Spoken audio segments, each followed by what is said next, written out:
Não me assusta o problema, mas me assusta as pessoas acharem que isso tudo é normal.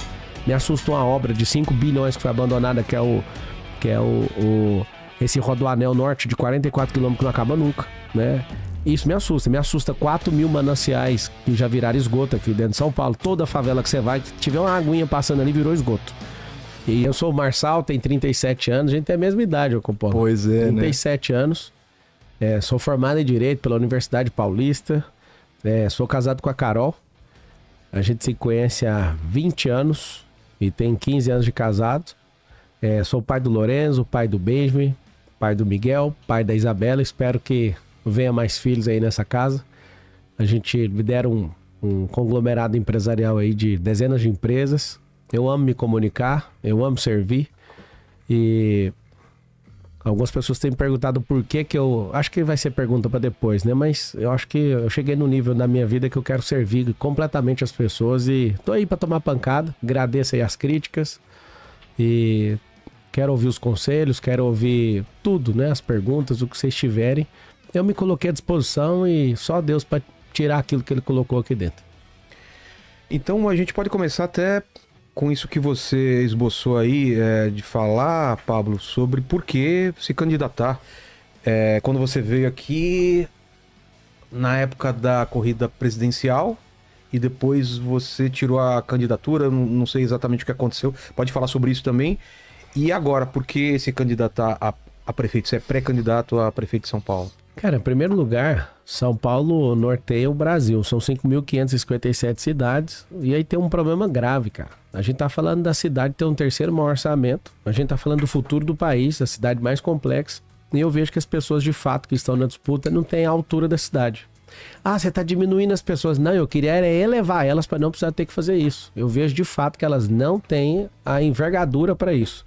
Não entendem de mentalidade, não entendem de riqueza, não entendem de empresarização e serão mais burocratas que sentarão numa cadeira, né? Se eu não tivesse aqui, porque eu não vou deixar. Eu abri um desafio, não sei se vocês chegaram a acompanhar, abri 30 dias, acho que foi em março. Falei, em 30 dias, se não aparecer alguém com perfil de São Paulo, eu vou parar o que eu tô fazendo e vou me colocar à disposição. Ah, foi assim? Foi. E aí, ninguém levou a sério, achou que eu tava de brincadeira. Eu, de verdade, tenho um chamado político para servir o povo por um tempo. Não vou virar carreirista.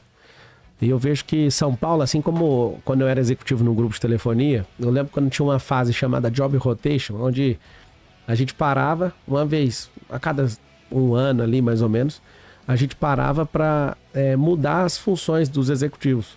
E aí eu lembro das reuniões, todo mundo ficava afobado em querer pegar as melhores áreas e as que tinham as melhores recompensas financeiras. Eu ficava calado esperando a última. E eu lembro da raiva das pessoas quando sobrava o pior pra mim. E eu ficava esperando, né? Mas por que você quer esperar sempre a última? Por que você não luta por uma área melhor? Porque eu vou mostrar pra vocês o tanto que vocês são ruins no que vocês fazem, que vocês não entendem de gente, eu vou fazer a pior área virar melhor. E eu sempre gostei de problema, sempre gostei de desafio. São Paulo não me assusta. Esse tanto de gente falando que as coisas não funcionam aqui não me assusta. Me assusta é um povo. Cheirar um esgoto todo dia, achar normal. Me assusta é arrastar 3,5 milhões de pessoas numa era de tecnologia e todo mundo achar normal. Me assusta é olhar pra cima e ver uma poluição e sentir ela no pulmão todo dia e todo mundo achar normal. Me assusta andar com o sapato italiano raspando a cabeça das pessoas no meio da rua. Tem mais de 50 mil pessoas na situação de rua em São Paulo. Não me assusta o problema, mas me assusta as pessoas acharem que isso tudo é normal. Me assusta uma obra de 5 bilhões que foi abandonada, que é esse Rodoanel Norte de 44 quilômetros que não acaba nunca, né? Isso me assusta. Me assusta 4 mil mananciais que já viraram esgoto aqui dentro de São Paulo. Toda favela que você vai, que tiver uma aguinha passando ali, virou esgoto. E o que me assusta é as pessoas acharem que isso tudo ficou normal. Eu não aceito. Eu não acho isso normal, alguém tentar limpar o Tietê desde a década de 90 e gastar bilhões e falar que não termina nunca. Se você chegar ali no final de toda grande festa ou final de semana, você vai ver o Tietê todo sujo. Aí alguém vai lá de madrugada, encosta aquelas balsas, sai limpando. Aí quando a gente passa, parece que ele tá limpo, mas continua um esgoto. Eu não acho isso normal. Então, assim, não é uma vontade. Tô sem problema hoje, né? Mas é um desafio que eu penso. Eu quero servir. O Espírito Público me picou em 2019 na África. Eu fui servir uma nação, a Angola. E ali eu comecei a ajudar a construir uma comunidade e eu prometi ficar até o fim. E eu percebo que a gente tem um perfil, as pessoas não querem pegar um problema e ir até o fim com ele. É por isso que nunca termina. Os projetos eleitorais, eles não são institucionais para a cidade, eles são eleitoreiros e eles duram metade de um mandato. E a outra metade é juntar dinheiro e usar todo o caixa público para convencer de uma reeleição ou para colocar um companheiro. 50% do dinheiro público é desviado. Que forma? Com ineficiência, falta de gestão, stand de companheirada, né, sem habilidade técnica, com morosidade, falta de processo bem definido e a famosa corrupção para continuar perpetuando um tanto de otário na política. Então, eu tô por aqui com isso. Eu acho que é um tempo de injeção de ânimo, de gente nova na política. Você já tocou no assunto aí da presidência. Eu fui candidato, tomaram na justiça o partido. Aí eu falei, já que tomou, então me deixa eu pelo menos sair deputado federal. E deixaram, eu saí deputado, fui eleito. Aí o que fizeram? Derrubaram o partido de novo. Né? Mesmo o partido tendo deixado, eles foram lá e cancelaram, eu mesmo sendo eleito. Eu não quis me curvar pro sistema e ter que fazer o que eles estavam mandando e ter que pagar para poder ser deputado. Eu falei, não, eu não quero me curvar a isso, eu espero, eu tenho paciência, eu vou esperar a próxima eleição. Não pensem que eu tô querendo ser prefeito e daqui, se vocês não deixarem agora, eu vou ficar tentando a minha vida inteira. Eu tô disponível agora na melhor fase da minha vida para servir essa cidade. De longe, se vocês quiserem aplicar qualquer tipo de prova, de força, resistência, inteligência, prosperidade, o que vocês quiserem, se eu não ganhar em todas as provas, eu mesmo largo isso aqui. Então, realmente o nível é muito baixo e é por isso que eu entrei.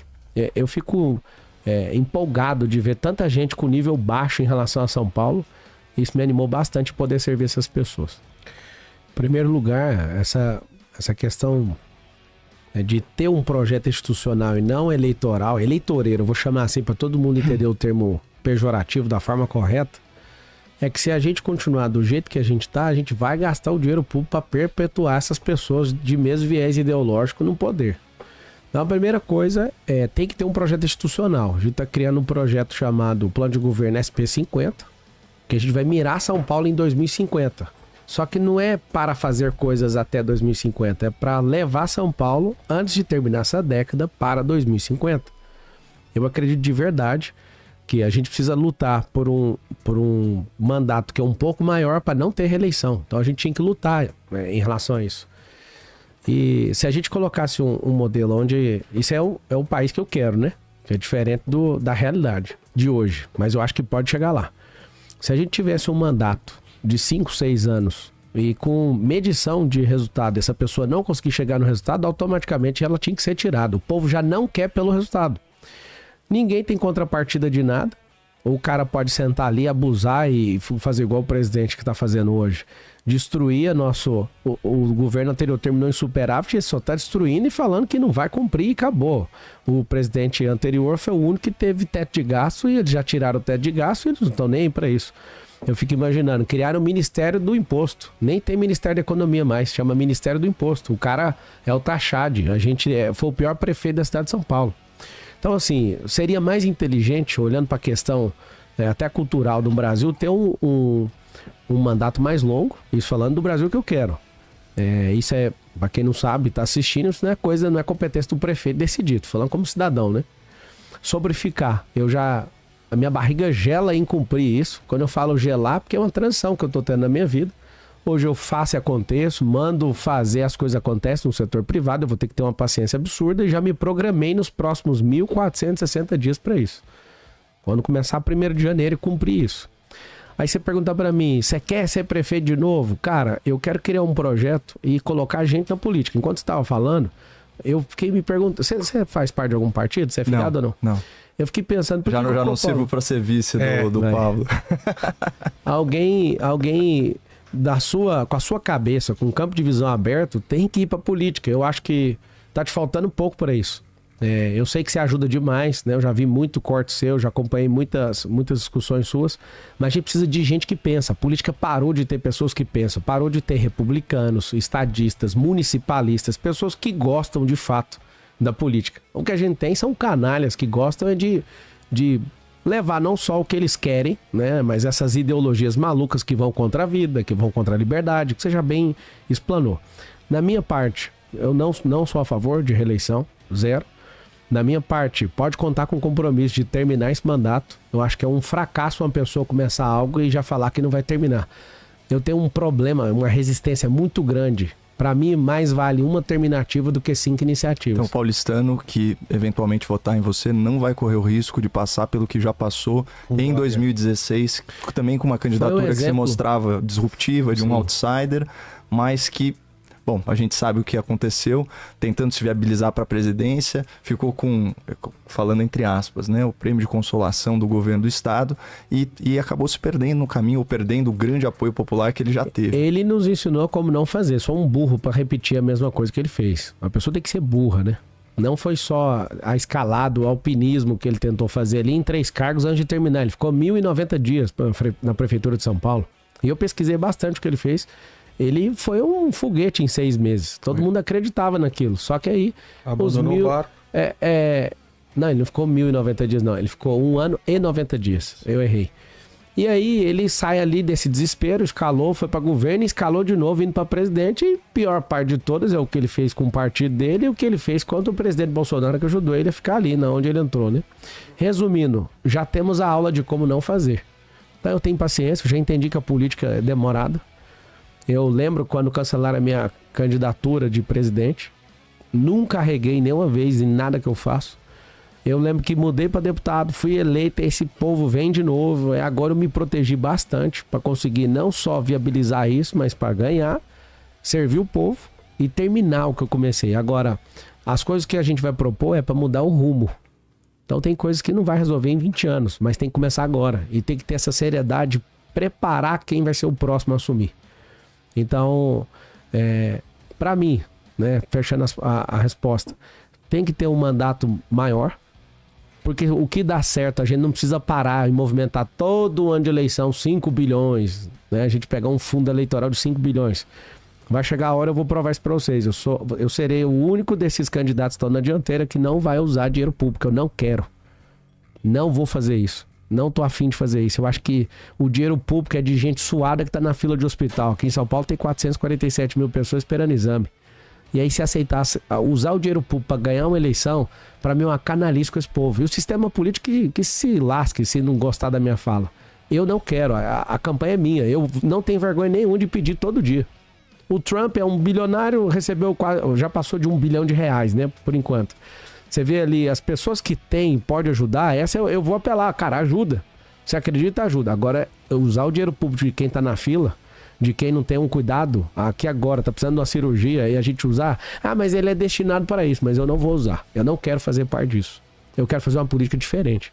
Mas precisar de usar o dinheiro do povo, isso para mim já mexe muito comigo. Então você imagina ter um mandato que automaticamente sendo revisado, a pessoa não chega no resultado. A gente tem que ter uma política focada em resultado.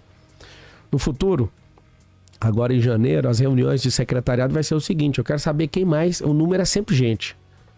Deu escritura para quantos? Toda semana, todo mês. Reunião executiva de apresentação de resultado do povo. E abrir isso pro povo, cara. E falar, você conseguiu atender quantas pessoas? Quantos retornos? Eu quero saber número de atendimento de gente. Quantas calçadas, né? Você imagina que mais ou menos aí 40% das calçadas de São Paulo não existe. Aí você vai pegar os dados no sistema de saúde aqui de São Paulo, você vai ficar abismado. A maior causa que leva pessoas para um atendimento, um socorro, é cair e se acidentar numa calçada. As pessoas nem fazem ideia disso. Por que que a gente não põe pressão para resolver esse problema? Por que que o povo que quando está doente dá conta de trabalhar? Não. Por que a gente não resolve esses problemas de trânsito e tudo? Porque a cidade começou a parar por isso. Então, eu vejo que isso não muda hoje, né? A eleição está acontecendo agora. Essa vontade minha não muda na próxima.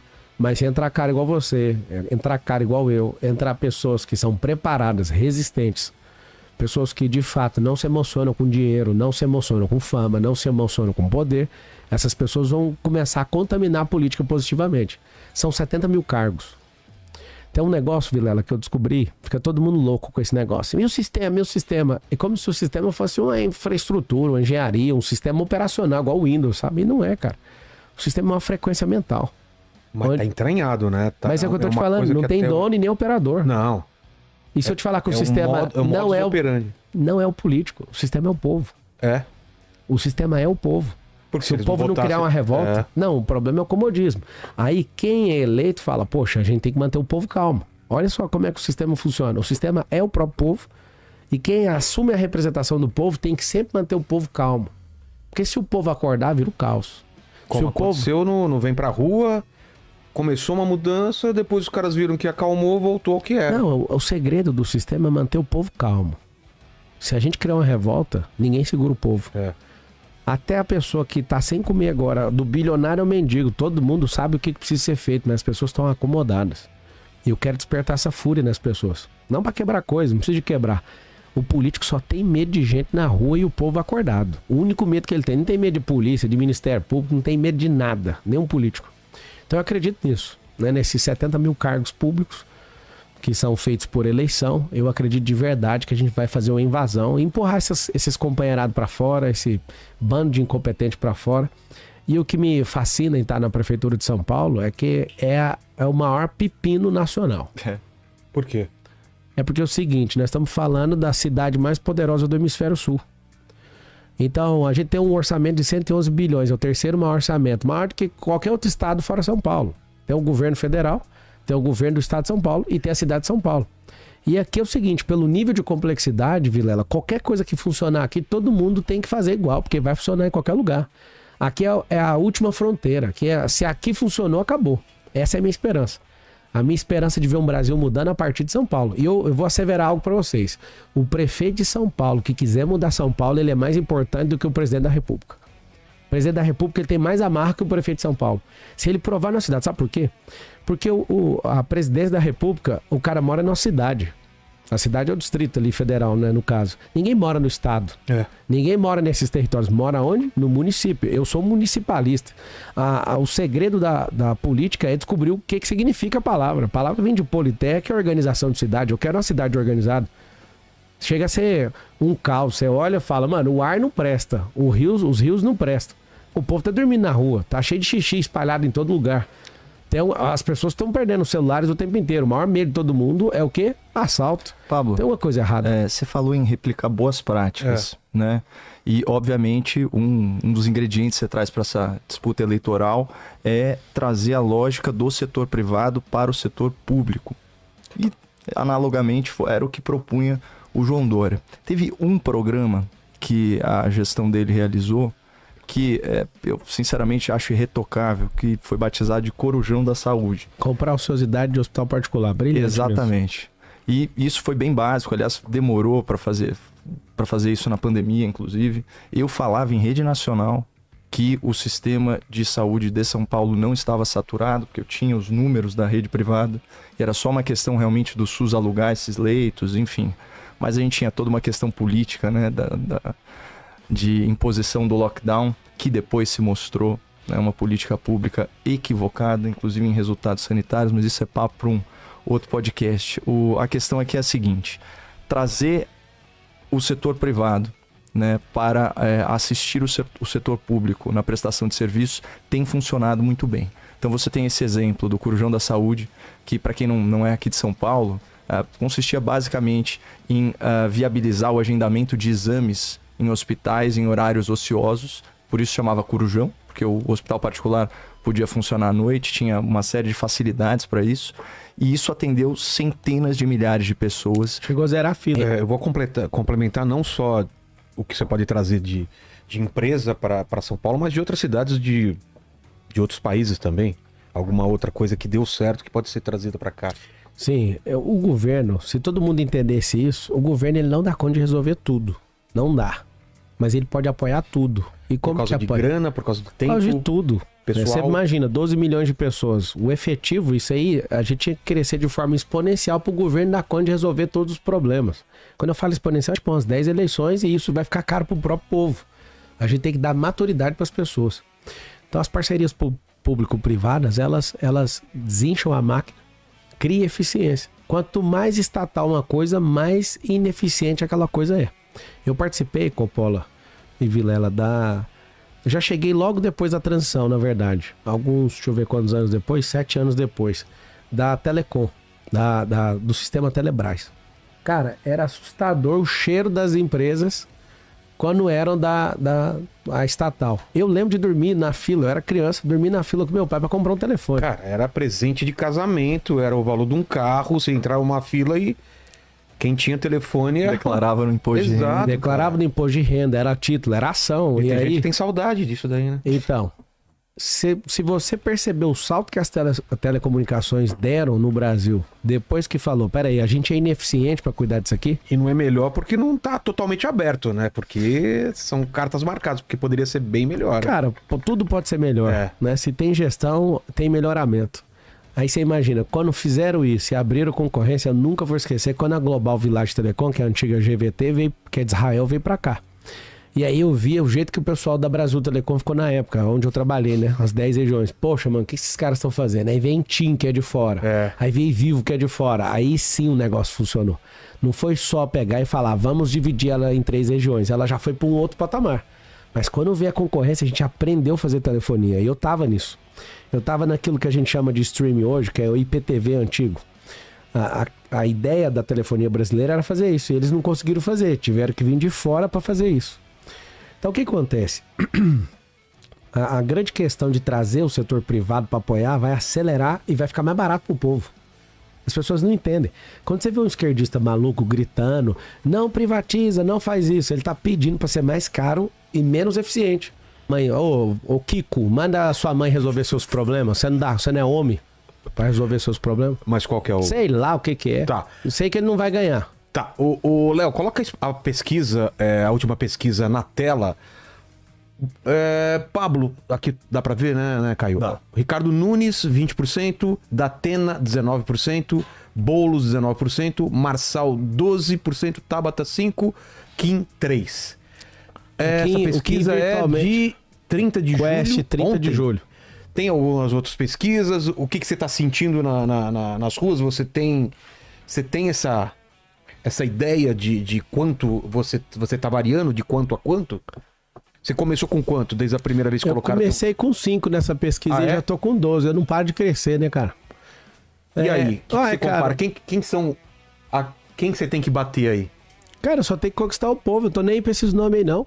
O Datena não quer mexer com isso. O Ricardo vai cair, é um banana. Como assim o Datena não quer mexer com isso? Quer não, ele Dessa já vez provou. não é pra valer? Toda vez ele faz isso. E aí desiste. Ô Datena, com todo respeito, eu sei, você tá gostando aí, tá da hora, acabou de passar o Boulos, mas vamos ver essa pressão. Depois do dia 16 de agosto, você pergunta de novo pelo Datena. Tá. O Boulos é um fanfarrão, passador de pano de rachadinha, é uma piada, é um moleque. Isso aí não vai... Eu tô aqui pra não deixar isso aí andar pro lado. Até a chatinha de Harvard ali, que não vai passar disso aí. O Kim nem é mais candidato por causa do partido, né? Já caiu? Faz tempo. Olha Faz só. tempo que o União tá brigando se fica comigo ou se fica com o Ricardo Nunes. Soltaram uma bomba do Ricardo Nunes aí hoje, eu não sei se ele aguenta não, o negócio das creches aí. Eu acho que tem umas declarações pesadas aí. Matéria da Folha de São Paulo, falando de repasses aí para, enfim, contratos relacionados às creches. Né? Ainda vão dar um jeito de demonizar as parcerias público-privadas por causa desse episódio, mas enfim, parece uma coisa séria, né? É uma denúncia da Folha de São Paulo. A servidora, no caso, tá filmada. Tá filmada fazendo uns repasses, um negócio bem feio, vai dar cadeia pra todo mundo aí. Sobre pesquisa, que eu quero deixar todo mundo em paz, tá? A gente tá há quanto tempo da eleição? A eleição é o primeiro final de semana de outubro. 6 de outubro. Tá longe, então. Cara, é o seguinte... Muda muito, né? Não, muda não. Eu vou te falar o que é o cenário ali. Eu vou tomar os votos do Boulos. Nada que eu falo isso. Eu falo, ele discorda. Se eu falar assim, não muda, ele fala, não muda. Se eu falo muda, ele... Então fala aí, vamos testar. Fala a próxima vez. Vai mudar muito, né, daqui até a eleição. Cara, vai. Obrigado. Você quer agradar, meu amigo? Então, mas o que hoje que você acha que a sensação de quem responde a pergunta, o cara não tá muito preocupado? Vamos lá, vamos pegar a tendência. Vamos pegar a análise. O Ricardo e o Boulos tinham certeza que já ganharam. Tava um empate técnico, né? Eles tinham certeza que iam ganhar. Antes de até alguém chegar. O Datena, eu faço voto que ele continue nessa disputa, porque a disputa é pra ver quem tem mais resistência. Né? Se ele realmente tiver, eu acho que ele é um sério candidato aí a embolar. Eu acho que faz todo sentido ele continuar. Eu prefiro que ele continue. Tá. Pelo que eu tô sondando aí, ele tá querendo ser vice de alguém, um negócio assim, tá meio que valorizando uma parada contratual. Todo respeito ao Datena, um grande comunicador. Só que eleição e mineração você só conhece na apuração. Eu lembro do Rodrigo Garcia nessa hora agora, vai ganhar disparado. Coitado. O Haddad, né? O ministro dos impostos. Ele virou e achou que ia ganhar o governo de São Paulo. Chegou um terceiro cara, passou todo mundo e hoje é o governador. Um cara simplesmente fora do contexto da cidade, do estado de São Paulo. Por quê? O povo olhou e falou, cara, esse aqui é um banana. É o cara que veio de herança do outro. O povo de São Paulo não é um povo bobo. Se fizer mostrar pra ele a realidade, o povo fala, poxa, vamos dar uma chance pra isso aqui. Por exemplo, o Boulos representa retrocesso. É um cara que não respeita a lei, passador de pano, de rachadinha. Acha que alguém é bobo. Todo mundo sabe que é um playboy. Ninguém acredita nisso. O que acontece? Um cara desse ganhando, imagina ele com a máquina de 111 bilhões, distribuindo isso com a companheirada. Imagina o partido dele distribuindo cargo. Meu Deus do céu, eu começo a chorar. Ontem, quando eu vi o resultado da Venezuela, eu chorei de verdade. Porque eu tive lá, eu vi o sofrimento desse povo, eu fiz o documentário, eu chorei. Só que eu fico imaginando o povo de São Paulo deixar uma peste dessa, sentar numa máquina de 111 bilhões. O cara não sabe nem o que é 1 milhão. Ele não entende, porque é playboy, quem entende é o pai dele, né? Uma família rica que cuidou dele. E ele virou essa lástima aí, em vez de ter pelo menos uma postura de seguir aquilo que aprendeu, nem isso ele seguiu. Agora, o Ricardo, ele até hoje não assumiu o governo. Ele escreve nas postagens, eu acho tão bonitinho, eu acho tão fofo. Ele escreve, até hoje assim, ó, gestão Bruno Covas. O Bruno já morreu, cara. E ele continua escrevendo gestão, ou seja, ele não assume nem o mandato dele. Imagina a prefeitura daqui a alguns meses. Esquece esse cara. Nunes, com todo o respeito, a gente troca ideia no WhatsApp, tudo. Segue aí, não estoura a prefeitura, não precisa de ser em 2025. Ele tá falando pra ele desistir? Não, desistir não, ele vai ficar longe, ele vai ficar em terceiro ou quarto se ele não entendeu o que eu tô falando. Nem vai pro segundo turno. Não vai ter segundo turno. Que segundo turno? Número de 33, a Janja acabou de falar lá na França que o Lula só nesse terceiro mandato já tirou 24 milhões. Eles inventam o número pra pagar o número. Exato. Do Lula e mal do Bolsonaro. Exatamente. Ele deixou nítido isso, ele falou com a própria boca dele. Deve estar cansado de responder já, Pablo, mas vamos fazer essa pergunta. O Ricardo, ele tem o apoio oficial do Bolsonaro e você tem um apoio de uma parte dos bolsonaristas, de conservadores e tudo mais, e gera esse atrito, ou gerou em algum ponto esse atrito com o Bolsonaro? O atrito é só com o Nunes na cabeça dele em achar que ele é a madrasta dos bolsonaristas. Ele tá achando que é a noiva do Bolsonaro. Bolsonaro não engole esse tipo de cara. O Bolsonaro foi claro comigo, eu cheguei depois. Como foi a conversa com ele? Eu prefiro resguardar, porque o capitão não gosta que fala as coisas dele. Eu respeito, ele fica putaço. Resumindo, eu falei pra ele que se ele continuar nisso, ele vai ser uma derrota política ter que apoiar um cara desse. Vamos voltar em 2026, eu tenho 2024, tem um livrinho aqui, né? Nós estamos em 2024. Parece que esse candidato aqui é o candidato que tem 3 ministérios do partido dele no governo Lula. O Lula é o inimigo número 1 do Bolsonaro. Deixa eu ver outra coisa aqui. Esse grupo político é o grupo do Dória. E o Dória já falou com a boca dele que o candidato dele é quem? O Ricardo Nunes. Nós estamos falando de 2 inimigos do Bolsonaro. Deixa eu ver uma terceira coisa aqui. Quem ele apoiou em 2022? O Lula. Como é que ele vai apoiar? Então nós estamos falando dos inimigos Lula, Dória e todo mundo que o Bolsonaro não aceita de forma nenhuma. O Coppola acabou de trazer um negócio. Por que a candidatura dele não fala mal do PT? Não vai falar, cara. Não pode falar, porque tem coisas que o Ricardo precisa de segurar o tranco e quem vai segurar para ele é o PT. Então o que a gente tem? A gente tem um mal combinado do PL, inclusive para quem não sabe da parte, eu tenho 2 anos que eu quero entrar no PL, desde que consiga fazer aquilo que está no meu coração. Eu conversei várias vezes, tenho acesso, amizade, conheço o Valdemar. O Valdemar é um cara de palavra, ele falou, não posso voltar a minha palavra, mas eu te dou um cargo de senador, se você não atrapalhar a Prefeitura de São Paulo. Eu falei, o que vocês querem com essa Prefeitura de São Paulo, que vocês estão desesperados com isso aí? Por que vocês estão todo mundo querendo pôr Boulos e Nunes? São 2 fracos e os 2 têm certeza que ganham. O que eu fico mais incomodado é isso. E a gente é obrigado a votar no menos pior, por quê? Quando eu vi esse desenho, falando a verdade, eu via lá o Salles tocando terror mesmo, o estilão a lá Bolsonaro. Falei, mano, esse cara aí, ele vai pro segundo turno, não adianta, ele vai arrastar o povo e vai pra cima. Quando eu vi ele sendo sacado do movimento, eu falei, tem alguma coisa errada aqui em São Paulo.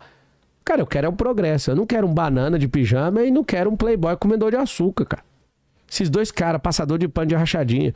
Se for verdade o que tá acontecendo agora com o Nunes, Ô Nunes, eu espero que você não tenha mexido no dinheiro da creche das crianças. Eu vou ser benevolente com você e vou pensar coisas boas ao seu respeito, tá? Mas se for verdade que você mexeu na creche, nas crianças, que é o mais sagrado que a gente tem na nossa sociedade, cara, você vai ser destruído nessa eleição.